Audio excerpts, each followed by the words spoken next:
السلام علیکم ناظرین، سلامتی ہو آپ پر جہاں بھی آپ ہوں۔ کیلنڈر پر آج تاریخ ہے 23 نومبر۔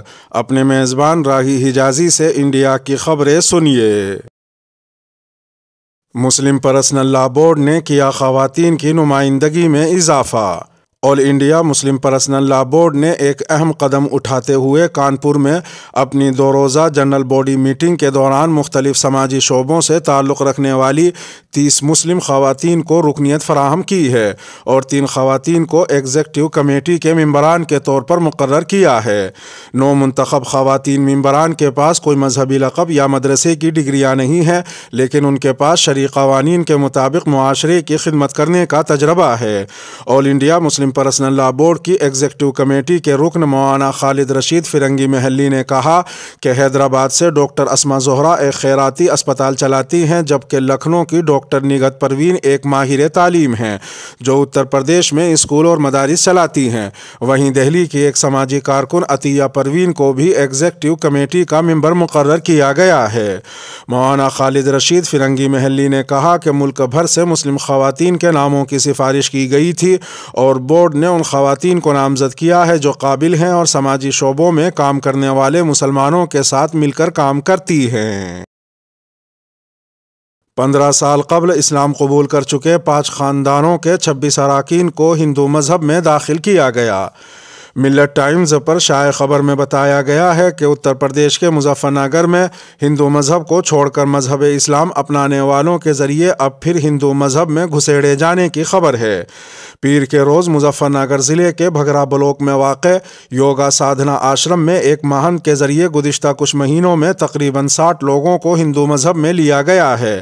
ہندو مذہب میں داخل کیے جانے کے اسی سلسلے میں سہارنپور کی 5 فیملی کے 26 اراکین کی آشرم میں پوجا پاٹ کرا کر پورے ہندوانہ رسوم و رواج کے ساتھ مسلم مذہب سے ہندو مذہب میں داخل کیا گیا۔ اس بارے میں ہندو مذہب اختیار کرنے والے عارف سے سدھارتھ بنے شخص نے بتایا کہ وہ سہارنپور ضلع کا رہنے والا ہے اور تقریباً 15 سال قبل ان کے اہل خانہ نے کسی کے بہکاوے میں آ کر ہندو مذہب چھوڑ کر مذہب اسلام اپنا لیا تھا۔ وہیں اس بارے میں آشرم کے مہنت نے بتایا کہ جو بھی اپنی مرضی سے یہاں مذہب میں واپسی کے لیے آتا ہے اس کی پورے رسم و رواج سے پوجا کرا کر ہندو مذہب میں واپسی کرائی جاتی ہے۔ اب تک تقریباً 60 لوگوں کو مذہب اسلام سے ہندو مذہب میں اور 7 افراد کو عیسائی مذہب سے ہندو مذہب میں واپس کرایا گیا ہے۔ ریل مسافرین کو ملی بڑی راحت۔ ٹرین سے سفر کرنے والے مسافرین کے لیے راحت بھری خبر یہ ہے کہ 80% ٹرینوں کے نمبرات میں تبدیلی کر دی گئی ہے، ساتھ ہی ٹرینوں میں پرانا کرایہ بھی لاگو کر دیا گیا ہے۔ واضح رہے کہ کورونا کے دور میں ٹرینوں کو اسپیشل بنا کر چلایا گیا تھا۔ اسپیشل کا ٹیگ لگتے ہی کرایہ میں اضافہ کر دیا گیا تھا، جس کے سبب مسافروں کی جیب پر اچھا خاصا اثر پڑ رہا تھا۔ اب کورونا وائرس کم ہوا تو محکمہ ریلوے نے گزشتہ ہفتے احکامات جاری کیے اور ٹرینوں کو پرانے نمبرات پر چلانے کا فیصلہ کیا گیا۔ ٹرینوں پر اسپیشل ٹیگ لگنے سے سلیپر کا کرایہ جہاں 385 روپے تھا جبکہ AC 3 کا کرایہ 1105 روپے تھا، لیکن اسپیشل ٹیگ ہٹنے اور پرانے نمبروں پر شروع ہونے سے سلیپر کرایہ 145 روپے اور AC 3 کا کرایہ 505 روپے تک کم ہو گیا۔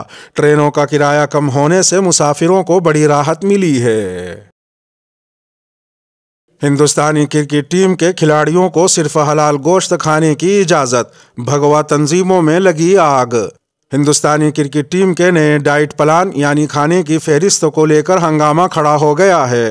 اس تعلق سے BCCI کو سوشل میڈیا پر تنقید کا نشانہ بنایا جا رہا ہے۔ ٹویٹر پر #BCCI پروموٹس حلال کے نام سے ایک ٹرینڈ چل رہا ہے جس میں بھارتی کرکٹ بورڈ کو آڑے ہاتھوں لیا جا رہا ہے۔ واضح رہے کہ 2 دن پہلے خبر آئی تھی کہ BCCI نے ہندوستانی کرکٹ ٹیم کے لیے نیا ڈائٹ پلان تیار کیا ہے۔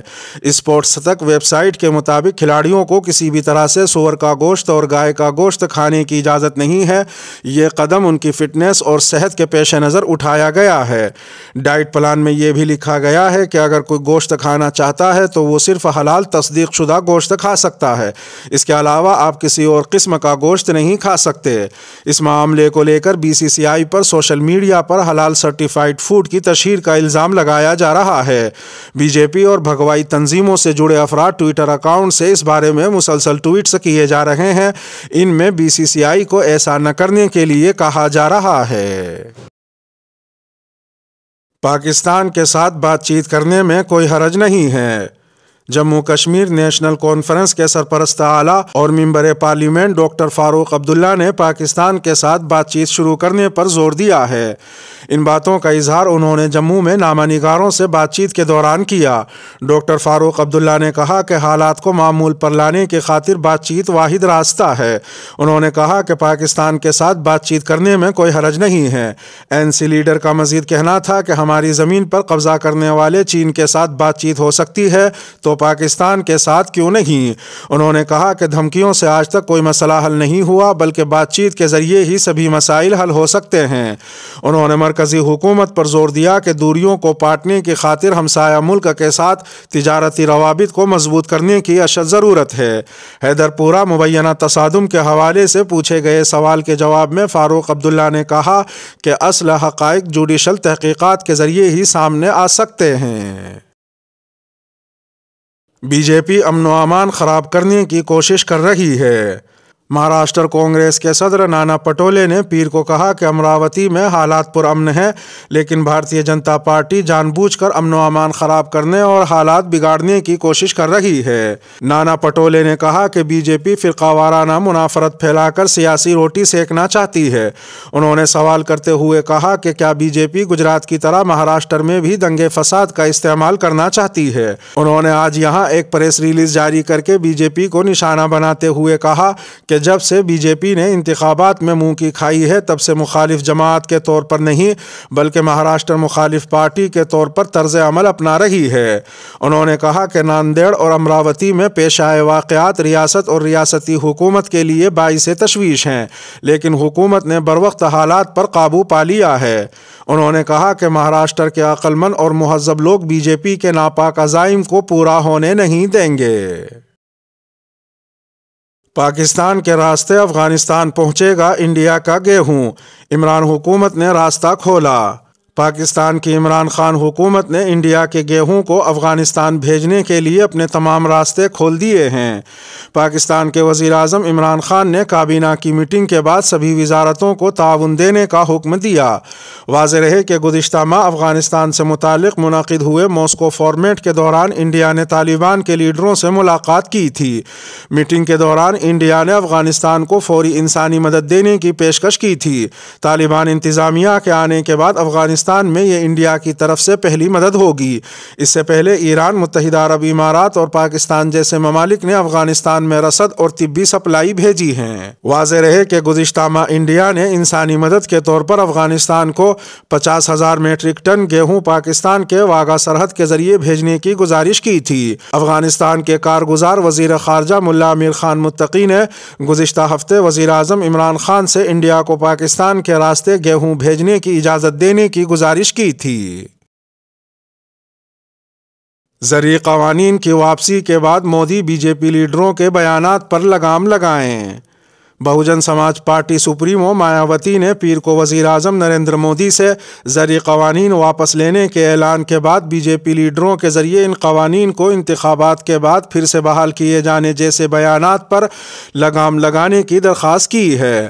مایاوتی نے پیر کو وزیر اعظم مودی سے کسانوں کے دیگر جائز مطالبات کو قبول کرنے کا مطالبہ کرتے ہوئے کہا کہ وزیر اعظم مودی کے ذریعے تقریباً 1 سال میں تحریک کار کسانوں کے 3 زرعی قوانین کو منسوخ کرنے کا مطالبہ قبول کرنے کے ساتھ ساتھ ان کے کچھ دیگر جائز مطالبات کا بھی مناسب حل نکالنا ضروری ہے تاکہ وہ مطمئن ہو کر اپنے اپنے گھروں کو لوٹ سکیں اور اپنے کاموں میں پوری طرح مشغول ہو سکیں۔ UP کی سابق وزیر اعلیٰ نے اپنی ٹویٹ میں لکھا کہ زرعی قوانین کی واپسی کی مرکزی حکومت کے اعلان کے تئیں کسانوں میں یقین پیدا کرنے کے لیے ضروری ہے کہ BJP کے لیڈروں کی بیان بازی پر لگام لگائی جائے جو وزیر اعظم کے اعلان کے باوجود اپنے قابل اعتراض بیانات سے لوگوں میں شبہات پیدا کر کے ماحول کو خراب کر رہے ہیں۔ اس کے ساتھ ہی خبروں کا اختتام ہوا۔ زرعی قوانین کی واپسی کے بعد گودی میڈیا میں کیسا ماتم پسرا ہوا ہے، اس کو بیان کرتی ایک تجزیاتی ویڈیو آج چینل پر اپلوڈ کی گئی تھی جو اس وقت آپ کی اسکرین پر نمودار ہو رہی ہوگی۔ تھم نیل پر ٹچ کر اسے بھی ملاحظہ فرما سکتے ہیں۔ اپنے میزبان راگی حجازی کو اب دیجیے اجازت۔ سلامتی ہو آپ پر جہاں بھی آپ ہوں۔